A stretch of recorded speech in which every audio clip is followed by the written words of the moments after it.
I'm Dan Poblocki. You are listening to Our First Fears, a podcast about gateway horror, past and present, with artists working in the genre today. Lizzie Borden took an axe and gave her mother 40 whacks, and when she saw what she had done, she gave her father 41. If you've ever heard that jump rope song as a kid and believed it, I'm here today on Our First Fears with author Jeramey Kraatz to tell you that you're wrong. Time and human nature have twisted the facts of that long ago, infamous crime and have turned the accused Lizzie Borden into a modern-day boogie woman.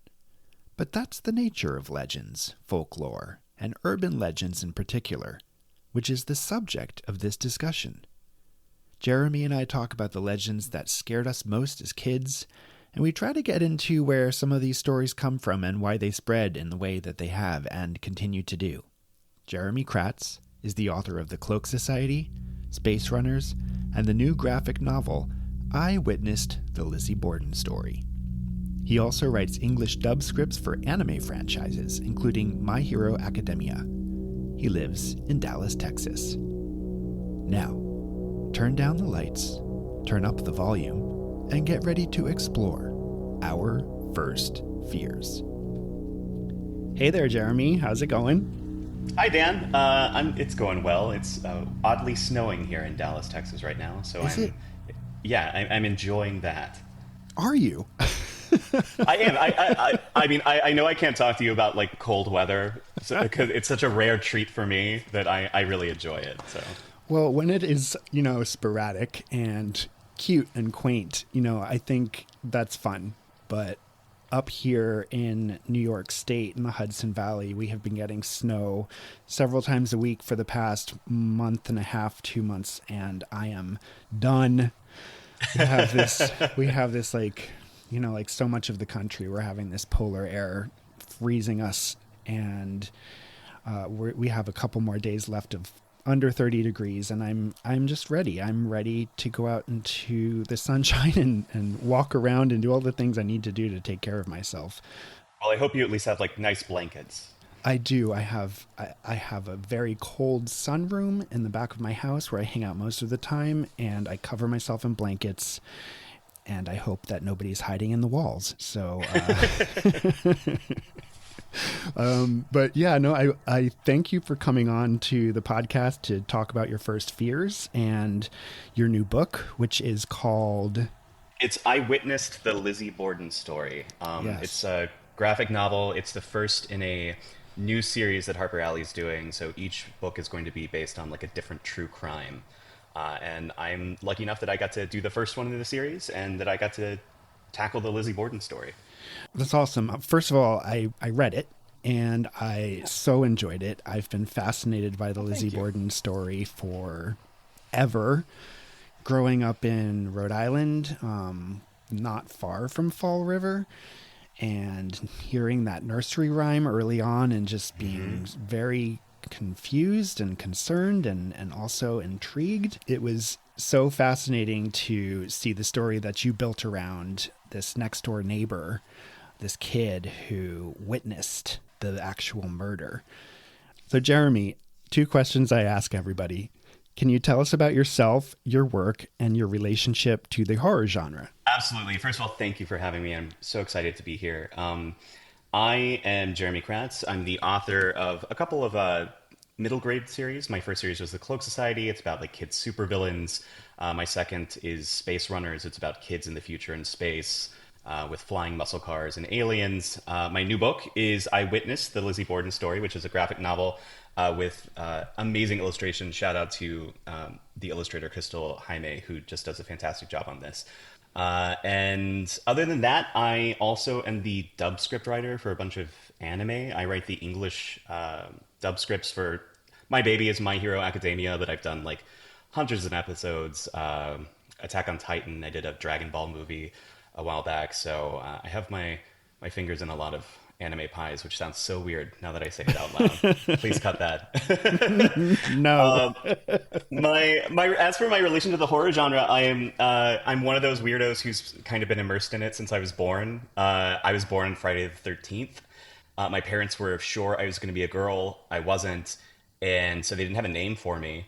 And someone joked that they should name me Jason, which they did not, but they liked the J, which is how I became Jeramey. And so one of my earliest memories of media consumption was I must have been about 5 years old, sitting on the couch beside my mom. And do you remember when I think it was TBS used to run Monster Vision marathons?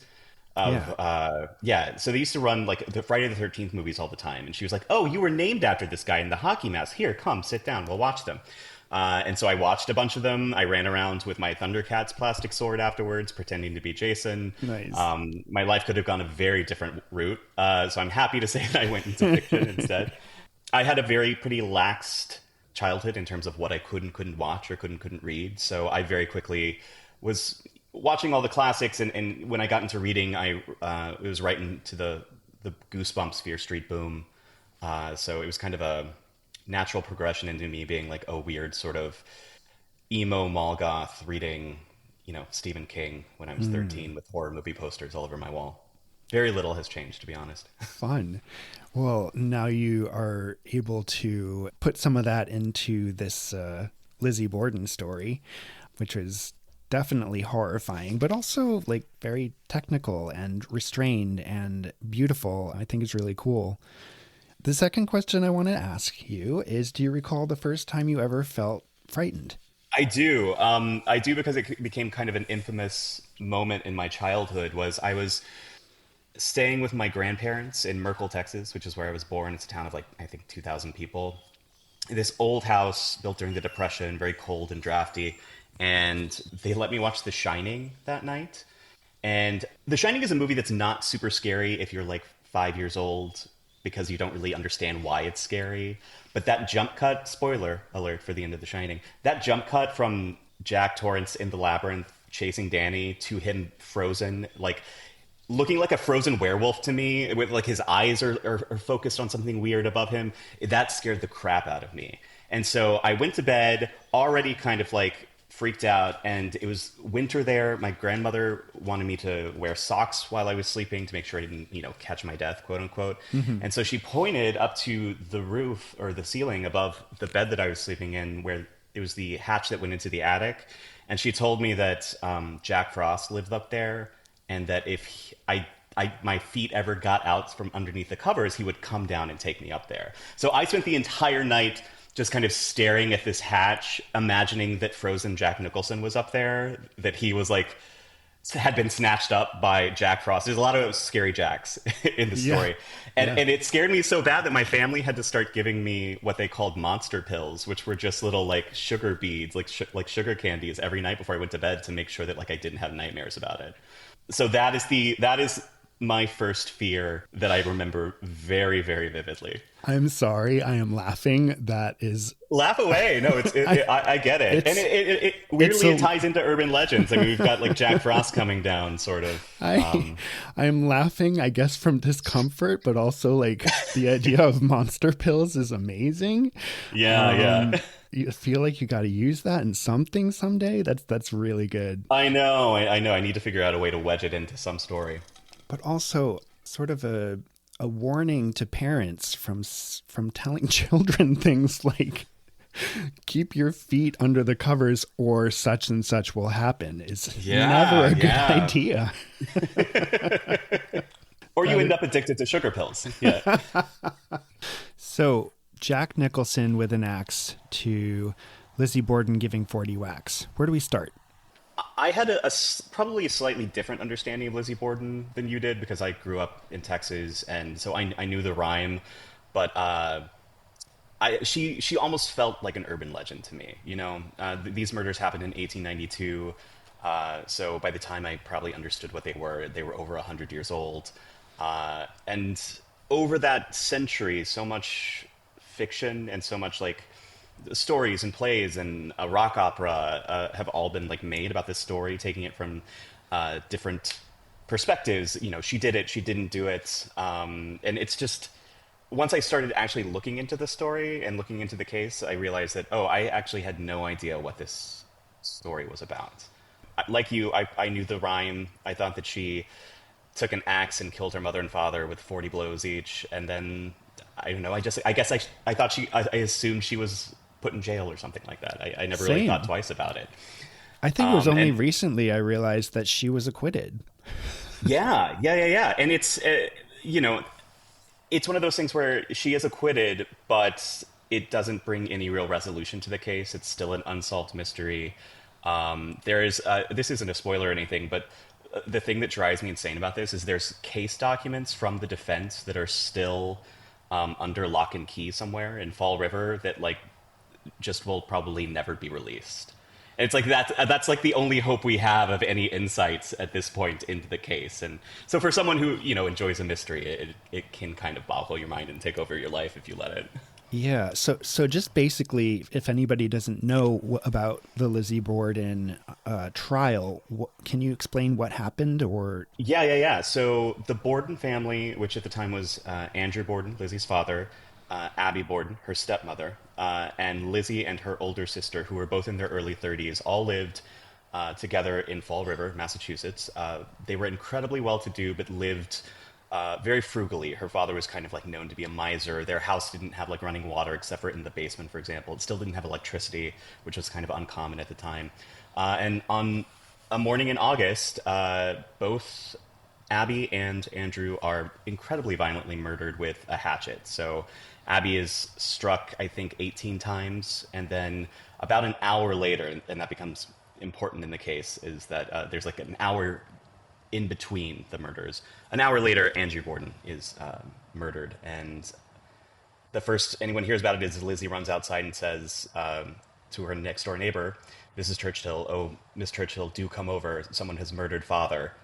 And so that starts a chain of events where Lizzie quickly becomes a prime suspect. It goes to trial. It becomes, you know, one of the first trials of the century, quote unquote. And it becomes this huge cultural moment where like thousands of people are waiting outside the trial to hear the verdict. And papers all across the country are doing tons of reporting on it. So in the end, she is acquitted, and she never actually leaves Fall River. She inherits a ton of money, and she buys a big house up on in the aristocratic part of town, and she stays until she dies in her 60s sometime. And the book itself is taken from the point of view of Charlie Churchill, who was an actual person who lived next door to the Bordens whenever the murder occurred. He was 14 at the time, but we really don't know much about him, which means he's the perfect kind of window character to do this sort of historical fiction and imagining what this might have looked like through the eyes of a 14-year-old boy. that's a great summary of the crime and of the book. And I think one of the coolest parts is that it's a graphic novel, which is unique and will appeal to readers of all ages. It's something that I got from this book was that it didn't necessarily feel like it was going to be for kids, but I can see that it will appeal to kids. And I was just at a school visit in Texas, I think I told you a few weeks ago, and a group of girls came down from the bleachers after I was done and asked me, "What do you think about Lizzie Borden? Who do you think did it?" And I was like, well, let me tell you about this new book that's coming out by my friend Jeramey, first of all. And second of all, they had all these theories. So I think it's definitely the kind of thing that is going to appeal. And I think it's the kind of thing that sort of captures the essence of what we're talking about today, or what we will be talking about today with this topic of urban legends or modern folk tales, folklore. Why did you bring this topic of urban legends to the show as a first fear? Like, what was your experience with them that made you want to talk about this? Yeah, I remember being in the fourth grade, and my best friend at the time had brought to school a book he checked out from our like county library. And like, you've never seen this book, but you know exactly what book it is.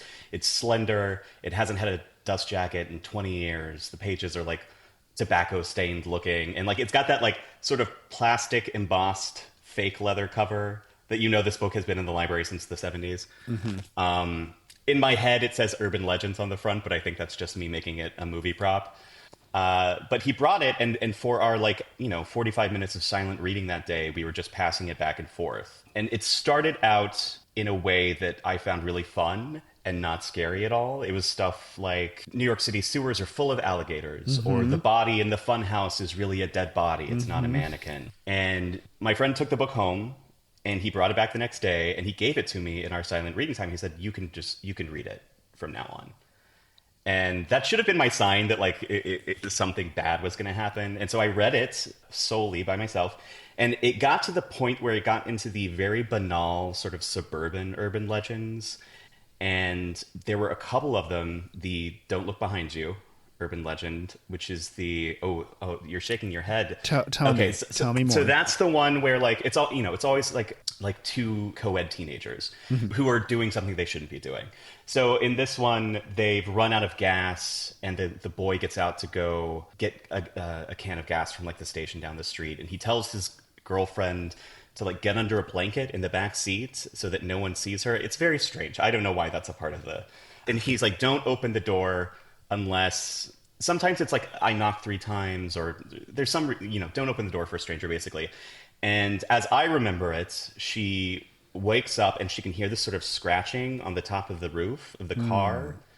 And so she stays there until dawn. She knows something's wrong. The police eventually come and they're leading her to the police car and they say, don't look behind you.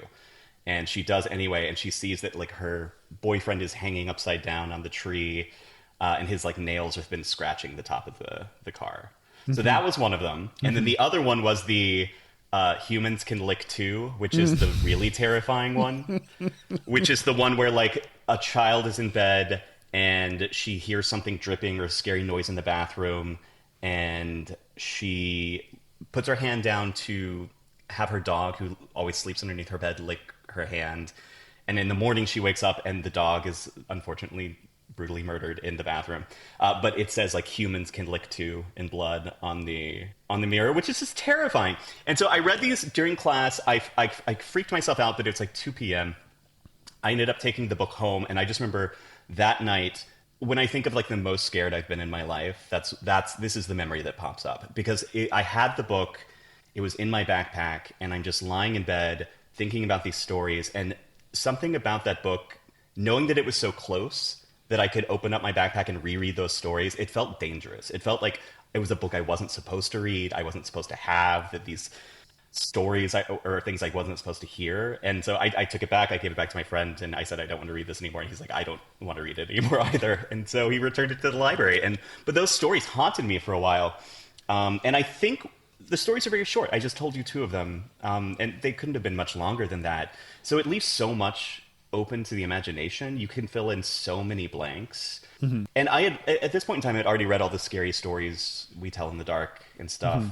And which has some urban legends in there. Yeah, as well. Very similar. And I think one of the things that those stories have such vivid imagery, they have such vivid illustrations, that you can say, I know what the haunted scarecrow looks like. I know what the woman who's like washing the bloody laundry in the river looks like. But the killer underneath the bed who's licking my hand, like that's something that my brain is just filling in, and that's far more horrifying to me. Yeah, no, I get it now. I like that book sounds terrifying. And you said you picked that up at what age? I was in the 4th grade. Shout out to Miss Gaither, my teacher. Yeah, too young to have been reading it, but I was reading Fear Street stuff, which felt very dangerous at the time. So for sure, this hit the right nerves. But I think it's also valid to say, in terms of too young to be reading something, but you policed yourself. Like you were the one who said, "This is enough. I've had enough. I don't want to read this anymore," and you didn't. So I think that says something about how we protect ourselves as kids. 100%. Yeah, and kids still do it all the time now. We don't always give them the credit of being able to choose what they should and shouldn't be reading. Oh, for sure. I oftentimes will see, if I'm at a book festival or something, a kid is fascinated by a cover of one of my scary stories or my scary books, and I can see the parent sort of clutching their arm and trying to drag them away from the table. Mm-hmm. Part of me is always like, let the kid read what they want to read, and if they can't handle it, then they will put it down. Anyway, I've said this before, I'll probably say it again, but I don't need to go into it again now. But hearing you talk about this book, my experience with these stories was like the scary stories to tell in the dark. The babysitter one was the one that scared me the most. The twist of the call is coming from inside the house. That Oh one. yeah. That one There's a always, lot of good babysitter ones. oh, babysitters are a classic trope in these. And Yeah. I think ultimately these stories sort of started to get under my skin when they were told to me by my friends. It wasn't necessarily a book that I picked up, but I remember specifically being at like a 6th or a 7th grade sort of, it was like a birthday party, late night, friends gathering, sprawling yard. One of my friends pulled me aside and was like, "You like scary stories? I have some scary stories for you." Yeah. And they told me the one about the girl and the don't look behind you and the boyfriend swinging from above the car. And that messed me up. And I was not, I was like 12 or 13 years old. Yeah. And that one definitely has like an R.L. Stine quality to it, a Fear Street quality to it. And those books didn't necessarily scare me. They engaged me and I wanted to keep turning pages. But because this was outside of the realm of the written word, it was spoken to me aloud. It got under my skin. I was thrilled by it, but also like it felt almost like too much. The thing about it is, like, these stories, some of them do have truth to them. Like I think I mentioned earlier, the story of the body in the haunted house or the fun house. Like, there is documentation where that was true. There was a dead body that had accidentally gotten mixed up with like dummies or something and ended up hanging in a fun house. So you only need one of these to be true for your mind to say, well, maybe some of the other ones are too. For sure.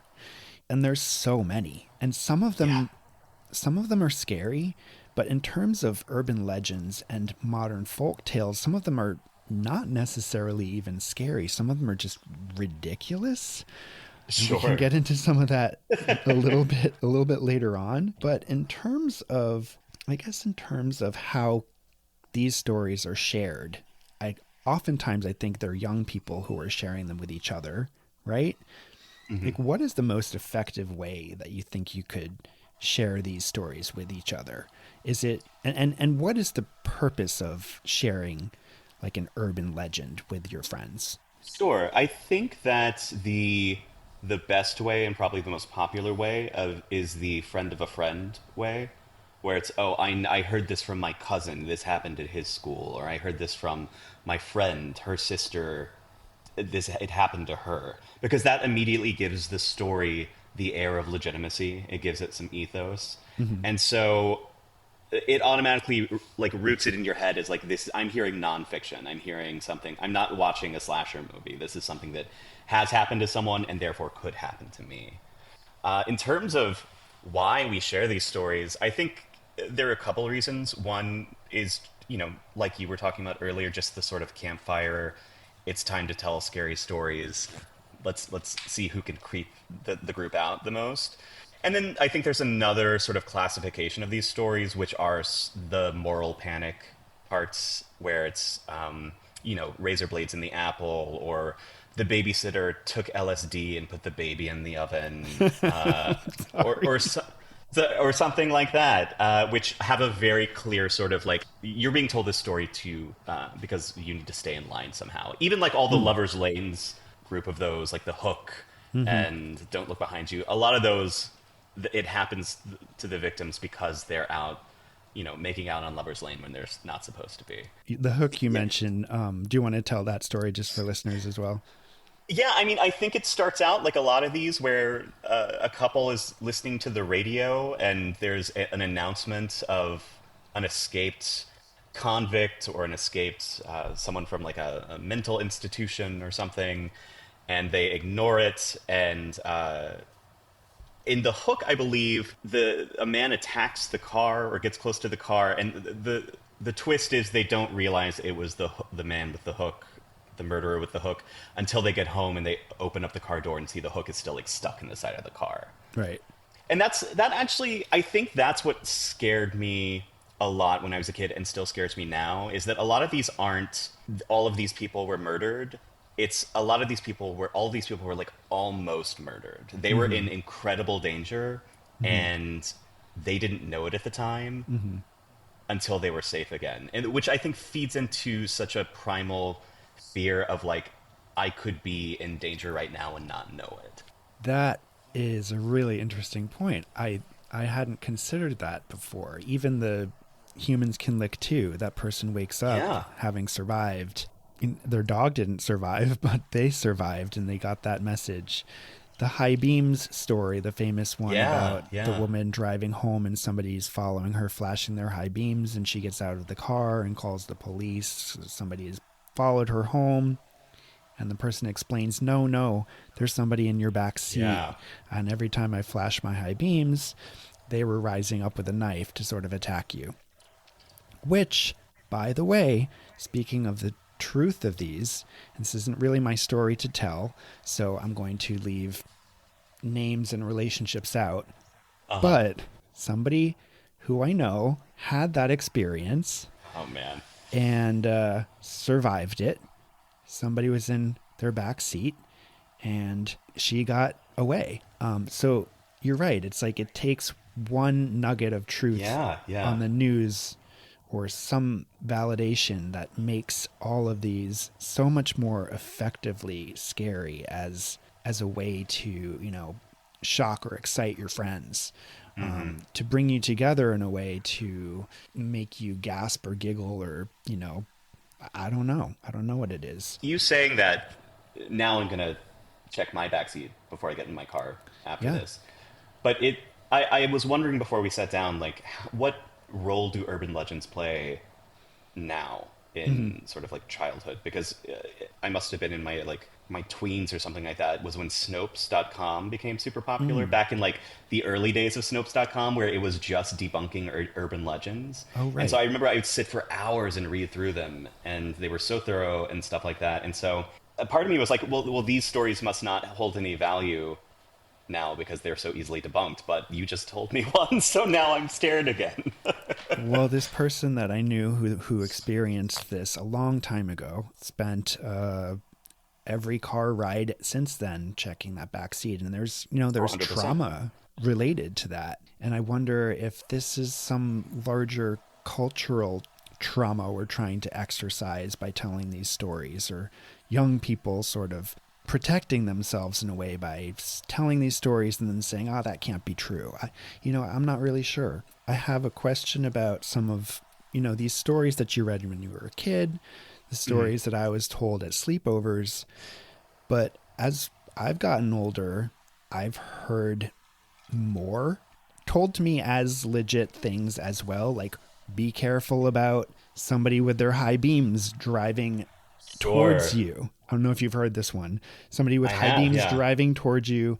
Be careful to flash yours back at them to let them know, because it's possible that they'll chase you down and kill you as part of a gang initiation, which is problematic in a lot of ways. There's one that I heard, I remember as a teenager going to the mall, working at the local mall in New Jersey where I grew up, where people were saying, check under your car after shopping. Oh, yes. Because someone could be hiding under there, slash your ankles, and then steal all of your bags. Anytime I see that injury, the like Achilles tendon injury in a horror movie, that is the urban legend I think of immediately. Yeah. There's, of course, the modern classic one of waking up in the bathtub after a night out. Maybe you've been drugged somehow and you have pain in your sides and new stitches, and you realize that somebody has stolen your kidneys. And then the one that actually does, I think, have some legit evidence to back it up is this new term I've heard called frogging with a PH, PHROGGING. Have you heard that? Yeah. Yes, I am aware of frogging. Yeah. So someone either camping out in your house, living in your house, unknown to you. There's a whole docuseries I watched about it on Hulu. Yeah. I really don't like the term frogging. I think that we should, as a culture, come up with something new to describe do you know where this. it comes from? I don't. And I think I've rejected it so much that I refused to look up where that came from at all. But that one is actually pretty freaky to me because that documentary series on Hulu, unless it's made up, which I don't think it is, people are talking about experiences, at least 10 episodes of which they describe somebody is living in their attic. Somebody is broken into the basement and camping out there. And a lot of times it's just somebody who needed a place to stay, like somebody who didn't have anywhere else to go. And unfortunately, that's a scary experience for the people whose homes it is. But I mean, I think these are some of the urban legends that I've heard since I was a kid. Can you think of any more? Yeah, it's sort of like an aging up process. Like something like, you know, humans can lick too can apply to a child. Like, you know, like a 10-year-old can be scared of that story. They're not going to be as scared of flashing high beams because they don't have any concept of what a high beam is, maybe, or something like that. So it's as you age up, the stories that are affecting you are getting different now. You know, I'm alone in my home right now. So the thought of someone could be up in my attic is terrifying, and also they must be very cold.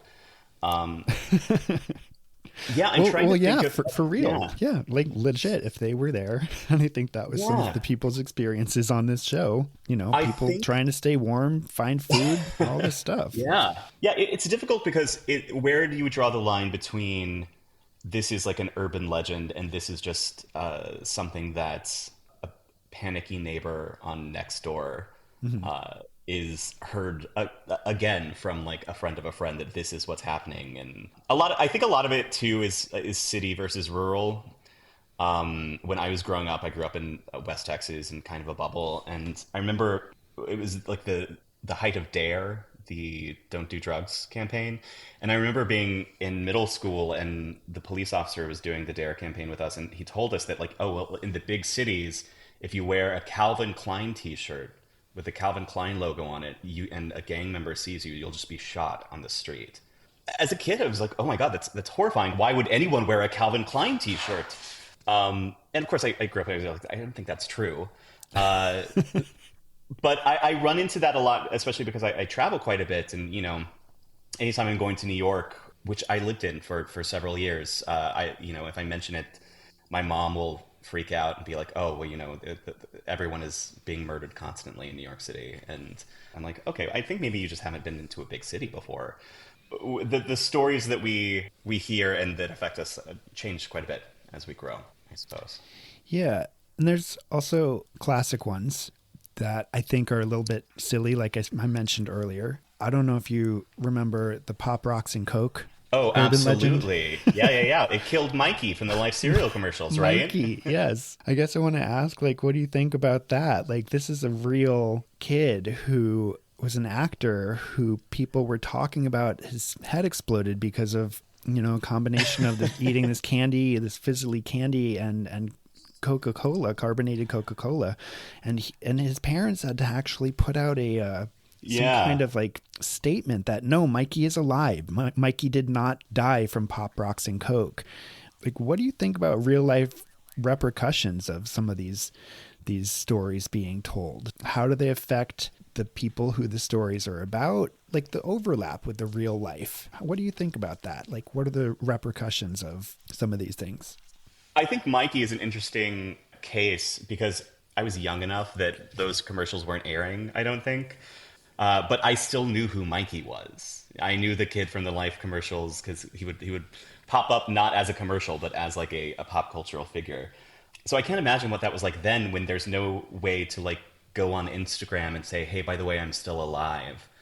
I'm not sure how it affects people now because now all I can think about is there's like an urban legend. I think that Katy Perry or Dua Lipa like actually died at some point and was replaced by someone else, or this pop star was actually JonBenet Ramsey or something like that. And wow. So yeah, these things do persist. I don't know if Dua Lipa knows that people think that she's been replaced. She probably has heard that story and hopefully she's just laughed it off. I mean, if you're going to be a celebrity in modern times, I think you have to have like really thick skin, Sure. or a good PR firm who can protect you from this kind of nonsense. Or Yeah, it just no, that's, becomes a meme, yeah. an urban legend just becomes a meme. I want to talk about that a little bit later. But in terms of real life stuff, the Lizzie Borden stuff, the true crime stuff, I feel like there's an overlap with our modern fascination with true crime, especially in terms of the media that we're consuming and the sort of proliferation of the different stories that keep appearing on streaming services that I'm kind of getting tired of. Do you think there's a connection between true crime and urban legends, modern folklore? Like, what do you think about that? Yeah, I think it's just sort of the natural tendency for humanity to be interested in the macabre, to be interested in death, uh, as it's something that we'll all have to face at some point. It was actually something that really surprised me when I dug into the Lizzie Borden story was just how little we had changed in 100, 130, 140 years. People were obsessed with this case. They were obsessed with the gory details of the murder. There were reports of women going to go get like new fancy hats and dresses made just so they could go sit in the courtroom during the trial because it was kind of a social event. And the way that the media reported on it in terms of like they knew this story would sell copies. So they're printing stuff, which is very urban legend like, oh, we heard from this person that Lizzie had a secret love child, or we heard from this person that, she was actually in a relationship with her father.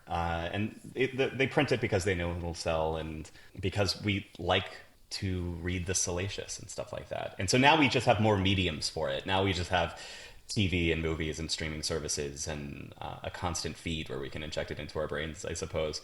Yeah. But I think it's very similar. The way we look at true crime now is in a lot of ways the way that they looked at it, 100 years ago in 1892, 1894. Would you say that Lizzie Borden's story sort of has become an urban legend? I would say so in terms of the fact that she becomes kind of like a boogie woman. She becomes kind of like a Bloody Mary figure.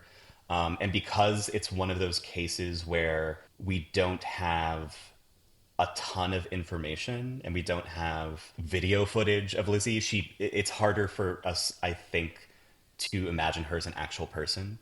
You can see video footage of Charles Manson or Ted Bundy in the courtroom, and you can hear how they speak and what their affectations are like, and you can wrap your head around that. Whereas Lizzie is just like two photographs that have survived, and those photographs are from 1880, so they're not high def in any sense of the word.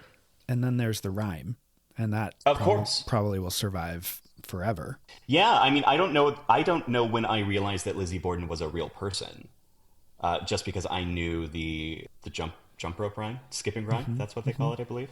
And the crazy thing about that is that rhyme was popularized already before she was acquitted. Like during the trial, people were already spreading that rhyme around. So, yeah, I think when you get into that sort of pop culture, when you become such a widespread rhyme like that, which I don't know, maybe that's the early equivalent of a meme, you become a little fictitious. I think you have to, because if, unless people are going to research your actual story, you just become again, like a sort of boogeyman. Yeah. Do you think the history aspect of it, the 140 years or so that you mentioned between now and that crime or some other crimes that happened, in and around those decades, like the H.H. Holmes crimes, the murders in Chicago during the Chicago World's Fair in 1893 or something, and then Jack the Ripper. I mean, I think we can associate all of those crimes, those murders, with the idea of an urban legend as well. Would you say? It's the distance, I think, that has created our ability to continue telling those stories as if, watch out, the boogeyman. Absolutely. Yeah. And I think it's fun. Well, one, it's funny you mentioned H.H. Holmes because I referenced him in one of the early drafts of the Lizzie graphic novel. And my editor was basically like, I think we have enough murder in the book. We don't need to go into this.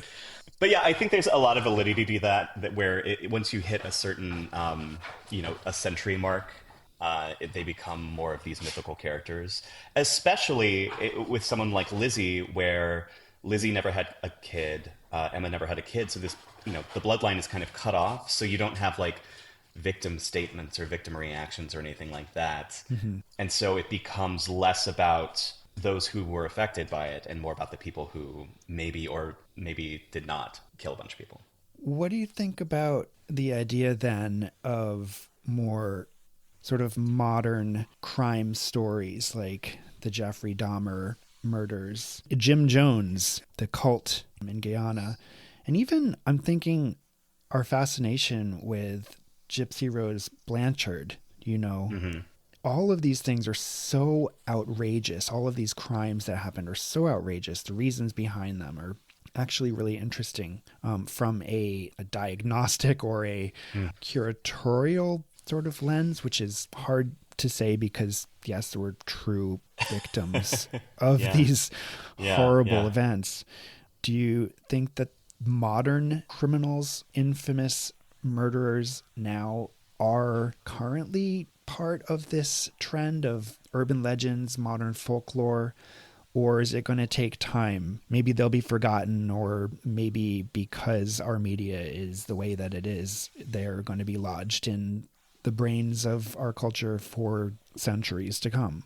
Yeah, I don't know. It's weird. It's odd to think about because, take for example, like we have like the Ryan Murphy Dahmer series recently, won a bunch of awards, a bunch of famous actors. I watched I think the first episode of it, but it got a rap of being very like, oh, it's sexy Jeffrey Dahmer, right? And we're only what 30 years removed from that case or something like that. So I just think there's no historical precedence for it. There wasn't a big screen film adaptation of the Lizzie Borden story starring like Vivian Lee or something Mm-hmm. that MGM put out.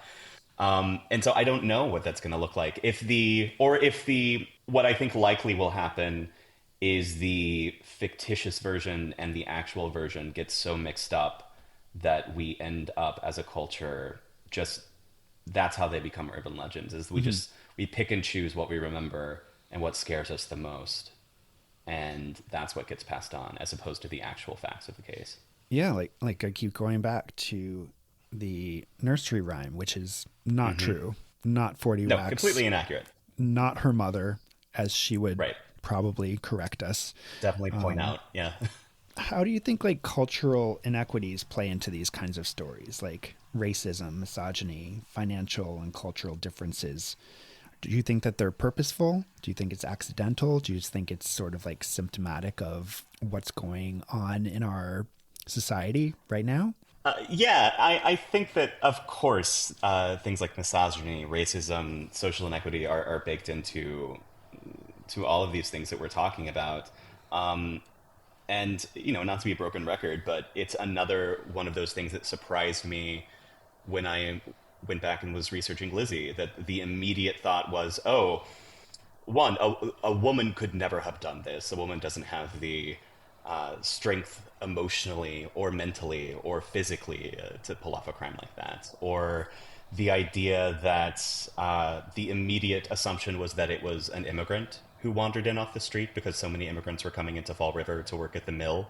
Of Mm. course, at the time, the immigrants that everyone was afraid of and demonizing were all Western Europeans. So we've just sort of changed the country of origins, but it's all sort of the exact same thing. So yeah, I think it that these things were issues then, and they're certainly issues now. And not to be a harbinger of doom, but I don't think they're going to get better anytime soon. It's like we do the same thing with like I'm thinking of the trend of like transgender killers Hmm. in movies or stories or stuff like that, where Mm. we demonize the other, or we Hmm. demonize something that we don't understand, Hmm. or we demonize something that reinforces our understanding of the world. Hmm. And I think that that is probably one of the reasons that urban legends spread so quickly is because a lot of them are there to justify the way that we already think in a way. Like, Hmm. oh, I shouldn't have been out there drinking at the party because now I don't have a kidney. Or I shouldn't have been out on Lover's Lane because now there's a homicidal man's hook in my car. Yeah. I think of the ones that I know I mentioned the high beams, don't flash your high beams back, or don't Sure. wear the Calvin Klein shirt. Like, I think probably a lot of those arose in the 90s and Yeah. Yeah. maybe earlier. But I really feel like that was a time where, the term super predator came out of the mouth of somebody in power, and somebody else in power took out a full page ad, demonizing the Central Park Five. And, you know, Sure. Sure. I think it's a symptom of that particular time, and probably continuing to be a symptom of things now, because things haven't really changed that much. Yeah. Yeah. So in terms of, yeah, thinking about these things as memes, the nursery rhyme as a meme, the internet is definitely changing the nature of these legends, creating new ones. I think of the creepypasta forums, Yeah. and one of the most intriguing and terrifying urban legends, modern folklore of late, I think, is the Slender Man story, which basically began with a series of manipulated photos, black and white photos, this tall figure wearing a suit in the background with sort of wispy tendrils coming out from around him, and sort of a story that sort of sprang up around him, and people have taken that, run with it, and made it their own. People have been attacked because of these stories.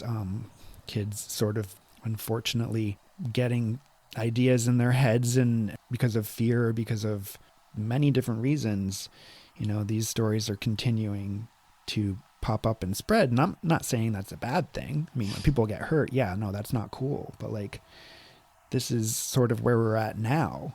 I guess a question to you would be, like, somebody who works in storytelling and particularly different kinds of media, like, how do you anticipate new media sort of transforming these kinds of stories in the future, as well as the nature of how we share them? That's a great question, and honestly, one that I haven't given much thought to. I have very little experience in creepypasta and copypasta and stuff like that. I know the famous ones. I think likely what we're looking at now, again, now I feel very apocalyptic, is with the rise of AI, if you can just take the Slender Man story, because those are all very short. I've read a bunch of them, just casually, and plug that into an AI generator, and suddenly you have the visualization of it. I don't know what that spread looks like. What was the recently, like, the, was it Momo or something? It was like a YouTube video that you watched, and it was this very scary bird-like woman's face, and then Oh, it was yeah. supposed to drive people to self-harm or Oh, yeah. to do terrible things, and it ended up just being like a sculpture.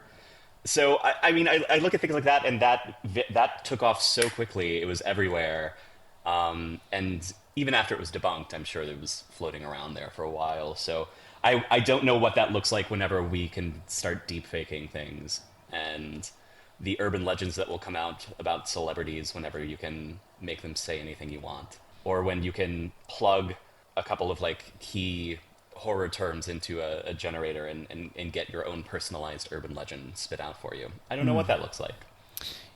Do you think we have to learn to protect ourselves from these things, or is that even possible, or is it even necessary? My undergraduate degree is in journalism, and my graduate degree is in nonfiction writing. And so I always end up falling back on just core principles I learned in all those years of trying to figure out where stories come from, to figure out who's telling the story, why they might be telling the story, double checking the facts, stuff like that. I hate to say that in the do your own research era, now that do your own research means something totally different. But I mean, that's what I think that media consumption, we just need to, media literacy. I think that that's something that would benefit all of us in myriad ways. And probably when it comes to the viral spread of like whatever, neo-urban legends are, that will be very helpful in determining what's an urban legend and what has a grain of truth to it. No, I appreciate you saying that, because I live pretty much in panic of seeing any news headlines anymore. Like, I'm one of those. I know it's not the best practice for staying informed, but it is the best practice for me to stay sane. Sure. So I don't even need urban legends to scare me. It's literally just opening up the news. It's all I can think of now that we're talking about this. I'm like, don't bring up Elon Musk. Like, anyway, well, on that note, Jeramey, do you have any other, I guess to leave the conversation on sort of a more fun note, are there any other urban legends that you enjoyed, that you think are fun, that are scary, something that you might tell at a party still now in current days? Oh, that's a great question. I will say something that I've really enjoyed watching sort of blossom in the weird corners of the internet is the sort of yassification of the Mothman. Oh yeah. And how the Mothman has gone from like boogeyman to like, I've seen so many sexy Mothman tattoos, and I see the those Mothman bumper stickers everywhere. I'm from the South, so I never got to like experience the Mothman as like sort of a scary creature. So I only really know him as what I imagined he looked like as a kid, which was not scary at all. And then as the sort of like himbo version that I currently see on T-shirts and stuff like that. So if we could maybe do that with other urban legends, I'd probably fully support that. I think that's a great idea. I think that's probably going to help me get through some of the anxiety that I'm feeling about sort of everything that's going on in the world. Just yassify it. Yeah. I will say, having dipped my toe into some of the creepypasta stories, there's always a turning point where you realize, like, oh no, this is a sexy cryptid story, and I did not realize that's what I was clicking on. So just beware if you're Googling himbo Mothman after this. That for sure, could be what's coming up. Yes, everybody beware. Well, I love that. I'm a fan of Mothman. I have a Mothman enamel pin on one of my baseball caps that I wear, and it glows in the dark, and its eyes have little red gemstones. So I love that this is where we're ending on. If you're not familiar with the Mothman story, go check it out. And for sure, check out Jeramey's new book, I Witnessed the Lizzie Borden Story. That's correct. And just to bring it around full circle, if we're talking about pins, I have a sexy Jason Voorhees pin on the jacket that I am wearing around right now. So it all sort of goes back. I love it. Thank you so much, Jeramey, for coming and chatting with me on Our First Fears. And hopefully it won't be long before we get to talk again sometime. Yeah, let's make people send us on tour together or something when publishing has money again. All right. Thank you. Thank you. Many thanks to Jeramey Kraatz. Mercifully, in the week or so since we recorded this, it's started to warm up a bit here in the northeastern U.S., which I'm so grateful for. Here's to fewer frigid temperatures and to the coming spring season. Jeramey's graphic novel, I Witnessed the Lizzie Borden Story, is out just before that arrives, on March 18th, 2025, and is available for pre-order now, if not on shelves already by the time you're listening to this. And speaking of books, I've got a few out there myself. Tales to Keep You Up at Night and More Tales to Keep You Up at Night are available now in paperback, and you can also pre-order my upcoming picture book, My Brother's Butt is Haunted. I just ordered some stickers for that one, which I will share with you if you show up to the book festivals where I'm appearing this year. And find out where those are by following me online. I'm still on Instagram at danpoblocks and at Our First Fears, and on Blue Sky at danpoblocki.bsky.social. You can reach out at ourfirstfears@gmail.com, and if you do want to get in touch, let me know. Which scary legend would you yassify in order to help you process this stressful era? Thanks again for your precious time. I'm Dan Poblocki, wishing you sweet dreams and pleasant nightmares.